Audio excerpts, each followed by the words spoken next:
Regarding the Benghazi finding yesterday, Hillary Clinton says there's nothing to see there in the latest report from the Republicans on the botched response to the Libyan attack. And the mainstream media agrees with Mrs. Clinton. The Republicans' long-awaited Benghazi report found no new evidence of wrongdoing by Hillary Clinton. No bombshells about Hillary Clinton. No new evidence of blame for Hillary Clinton. Our next guest, Sharyl Attkisson, used to work for CBS and says she was fired for telling the truth about Benghazi. She joins us live. Good morning to you. Good morning. Well, what do you think of that? Well, that's the continuing narrative that's been put forth. I would say Benghazi is one of the most successful propaganda campaigns ever in modern times, how the story has been managed and how the narratives are spun and then repeated in the media. And you call it propaganda, I would imagine, because this happened 7 weeks before Barack Obama's election day.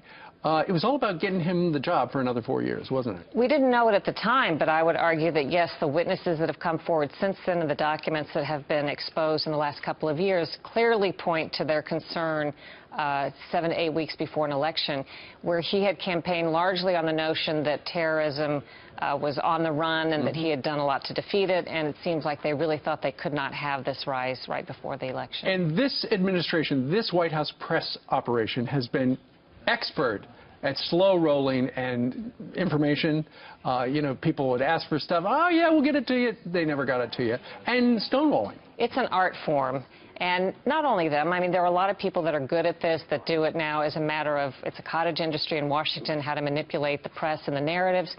I blame us in the news media more than I blame them. Of course, they would try to cast themselves in the best light, but we're not doing a very good job at digging and making sure we expose the facts. Of course, mainstream media, for the most part, says, you know, it cost $7 or $8 million. We didn't get any new information. Would you agree with that? Well, no, we got tons of new information, but a lot of it leaked out over time. Right. Some of it confirms what my investigations had said early on and other reporters who'd done similar reporting. We wouldn't know anything about a lot of the emails or that Hillary Clinton even has had this private server arrangement if it had not been for the committee digging into this. That all had not been unearthed. We wouldn't know that she told her daughter during the attacks that the Islamic extremists were to blame while she was telling the public and the victim's family something diametrically opposed to that. There's a lot of new evidence that's come to light. Of course, it was all about getting him reelected, and now it's about her getting elected. And in the end, we still don't know what the commander-in-chief was doing while Americans were under attack on foreign soil, and I think that's pretty stunning. And it looks like we might not. All right, Sharyl Attkisson, her TV show is called Full Measure on Sunday mornings. Check it out. It's terrific. Thanks. Thank you, Sharyl.